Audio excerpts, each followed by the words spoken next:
what's going on in the gospel. So the question is, what's going on in the gospel? If you'll indulge me for a second.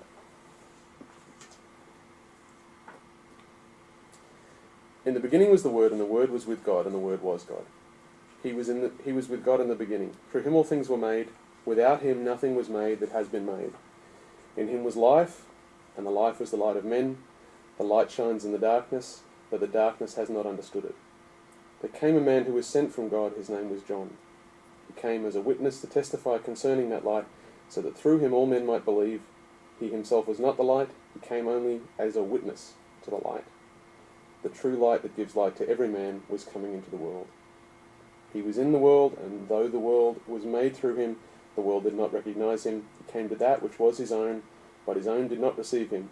Yet to all who received him, to those who believed in his name, he gave the right to become children of God. Children born not of natural descent, nor of human decision, or a husband's will, but born of God. The Word became flesh and made his dwelling among us. We have seen his glory, the glory of the one and only who came from the Father, full of grace and truth. So that's the Gospel of John, pretty much. The rest of the Gospel of John is an expansion on that passage. That passage tells you everything you need to know. If you understand what you're reading in that passage, that's the completion of the Gospel. And there's a bunch of really interesting things about it. That initial passage, in the beginning was the Word and the Word was with God, is a really obvious connection between John 1 and Genesis 1. In the beginning God created the heavens and the earth. And the earth was without form and void, and darkness was upon the face of the deep. And God said, let there be light, and there was light. And God saw that the light was good. Sorry, the Spirit of God brooded across the face of the waters. Skip a step. One of the interesting things that Dr. Coloe points out about John is that opening passage in the prologue, that very first bit before we get to the question of John, has 6 strophes in it. There are 6 steps. Genesis is characterized by 7 steps. So one of the things Dr. Coloe has a range of things, some of which are absolutely rock solid awesome, and some of which you kind of go, that's a stretch, but I like the stretch. There's a few things in her stuff, some of which I'll allude to, but probably not talk about really in much depth, where you kind of go, wow, that's a really long bow, but I love where you're going. And this is kind of one of them. But Genesis has the 7 days of creation, and that initial account, that initial very brief account of the creation of the world in the prologue, has 6 steps. So perhaps what's implied is that the creation of the world isn't complete with the story of Genesis. And the whole of the Gospel of John is an account of the final and 7th step of the creation of the world. Because the creation is complete and the work of Christ is complete. Did you say Genesis has 7 steps? And John has 6. So Genesis has more, but Genesis is the one that's incomplete? No. The creation of the world is incomplete. Mm. So the prologue describes an incomplete creation process, which is the correlate to the Genesis creation process. So Genesis says, well, here's how the world was created, and on the 7th day it was done. And the prologue of John says, well, here's how the world was created, but it kind of ends on a leading note. And then the rest of the Gospel kind of says, let me tell you the story of how the creation of the world was completed in the work of Christ.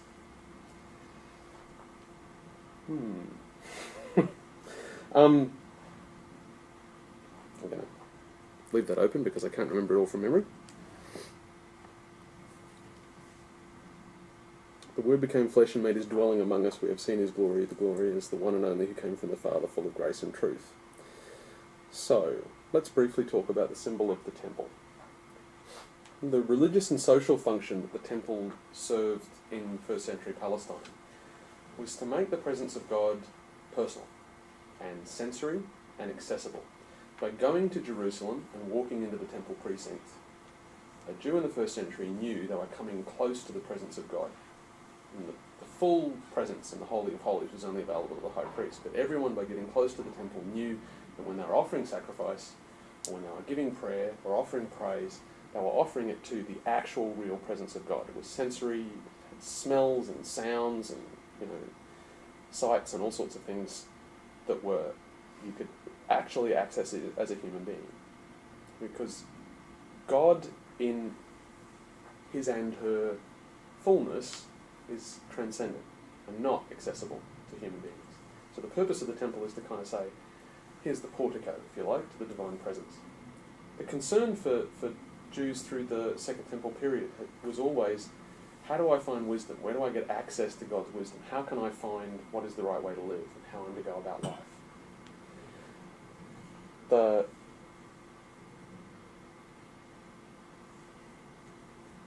Adonai begins in the sort of Genesis Exodus period as utterly transcendent and as appearing sort of mostly as sort of ambiguous signs and kind of voices in the night, and then gradually through the work of Moses comes to inhabit the Ark of the Covenant, the book of the law, the Torah, living in the covenant in the Ark, and manifested as a glory over the top of the Ark.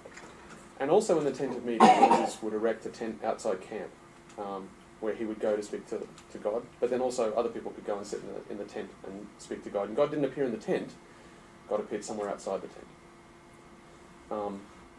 So then eventually Jerusalem gets conquered, and Jerusalem had its own, this was, in the Canaanite period, there were lots of gods in the region, and there's a sense in that sort of early stuff that kind of leaks through this sort of henotheistic kind of, the greatest God amongst many gods kind of conception of Jehovah, Yod-Heh-Vav-Heh, of Adonai, to enter into Jerusalem as the conquering God, because he's pretty warlike through this period.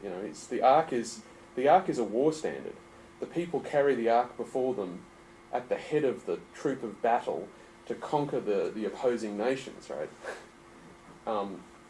There's various sort of theological study around the way that the 5 books of Moses were composed, and the sort of the multi-source hypothesis of the Pentateuch that's largely mainstream these days, if anything can be said to be mainstream in biblical theology, kind of has the God of Israel starting off as a storm god, top of the mountain, largely characterized by thunder and enormous clouds. Often appears as clouds, you'll notice, all the way through the Old Testament.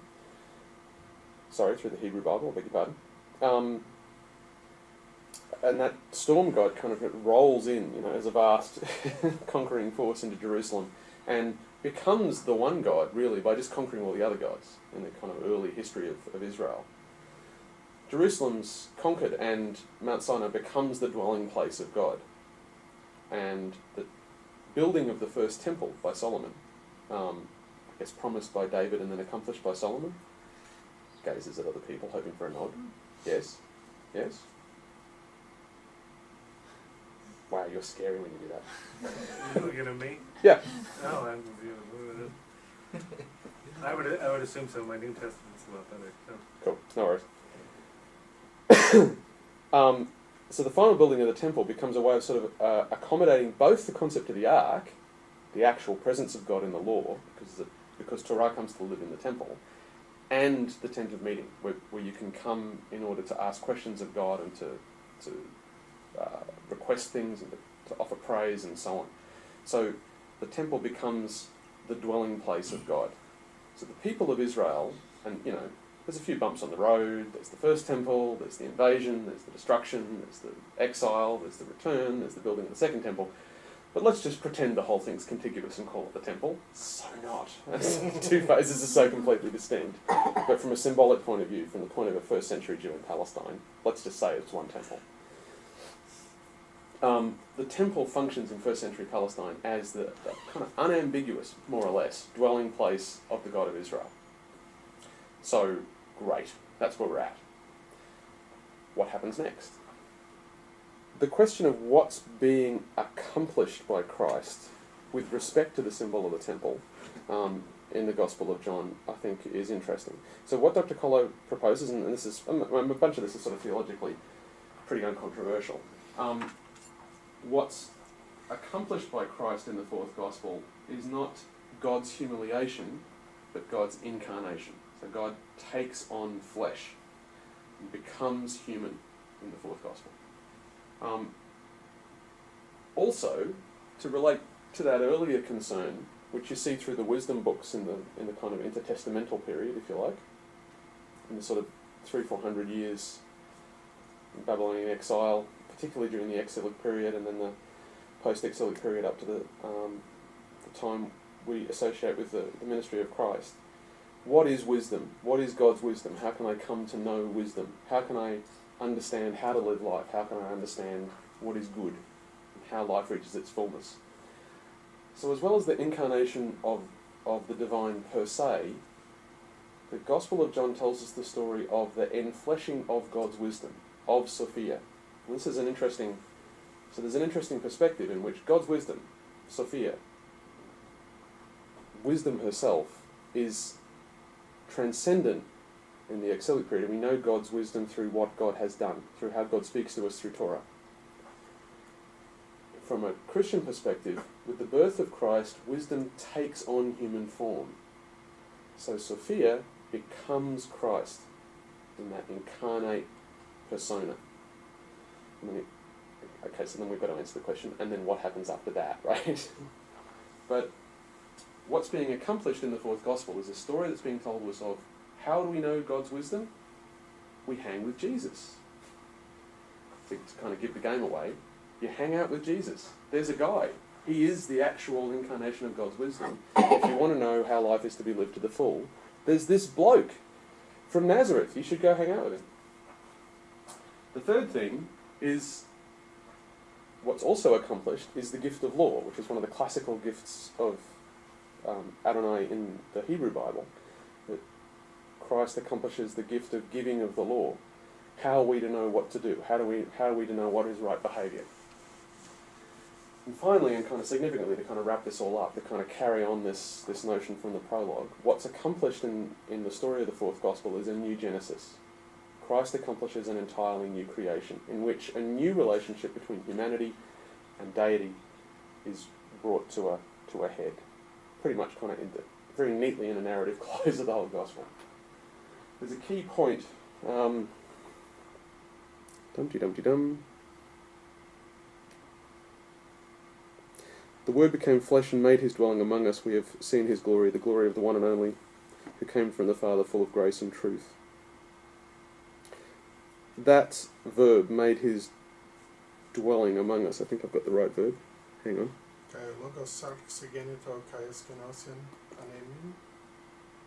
Yes. So the sort of literal translation, the sort of word-for-word translation from the Greek, and the word flesh became and tabernacled among us, eskenosin. So it kind of literally says, it doesn't just say, Jesus came to hang out with us, right? It explicitly uses the same word that in the Septuagint translation of the Hebrew Bible is used to refer to the presence of God in the ark.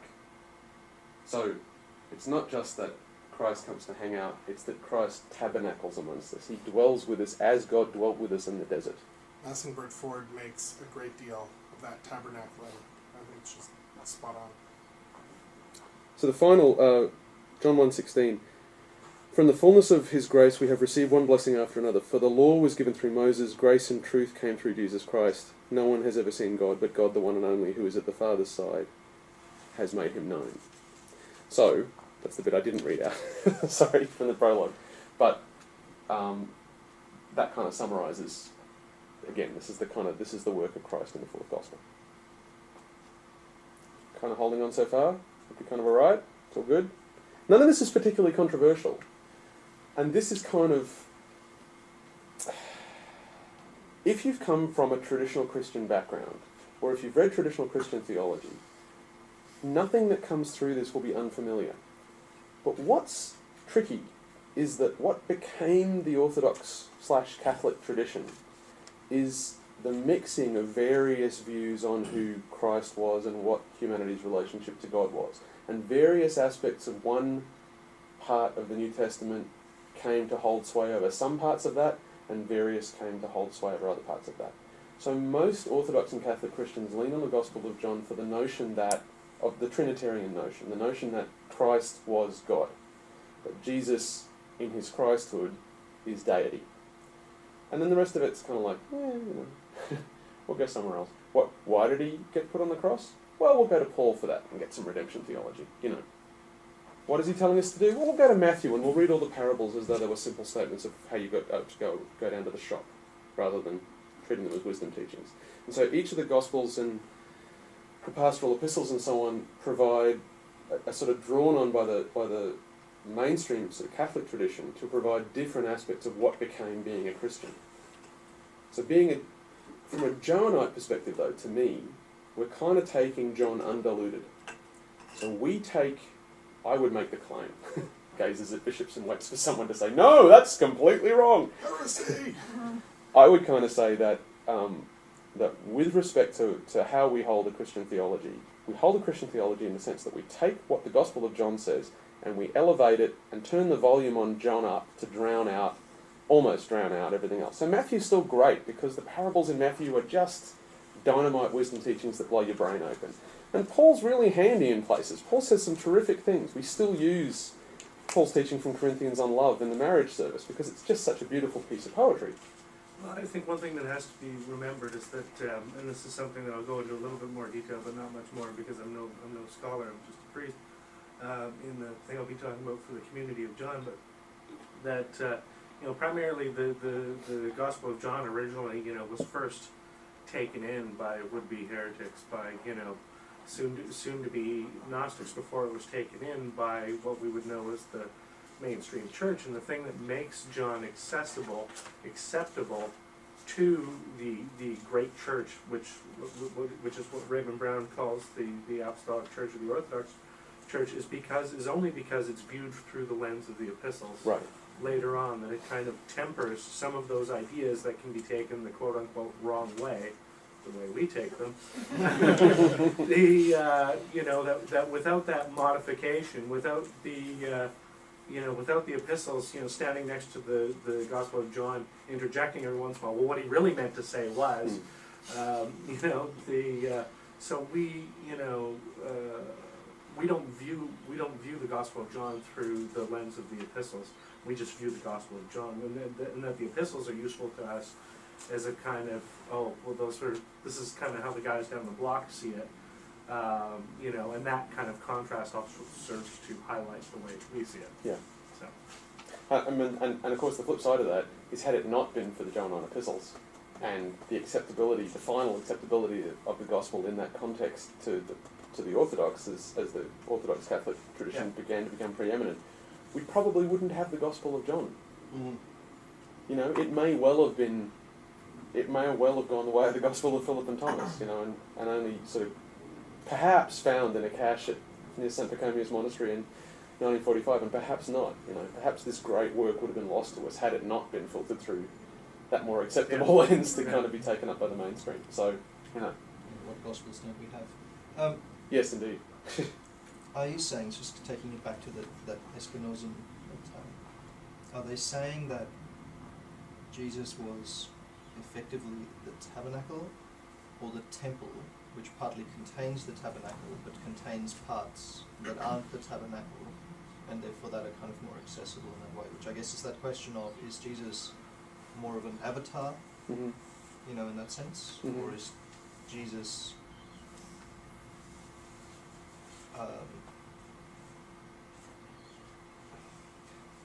is God expressing through Jesus? Is the flame of the divine spark incredibly strong in Jesus, although it's in all of us? And is there, is it at such a strength, from a tabernacle perspective, but Jesus is still a man? I guess it's that tabernacle temple kind of. Yeah, and this is one of those places where the fourth gospel is it really resists being pinned down on specifics. You think you've caught it at a specific point at one point, and then a chapter later, it'll use a completely different symbol that opens meaning into a different direction. In a way, I think we can answer that question in a more specific way. But let me just stick with the gospel for a second, if that's okay. It's a Greek gospel. I mean, no one tries to pretend that John was originally written in Aramaic or something and then translated into Greek. It's a Greek gospel. but it expresses a profoundly desert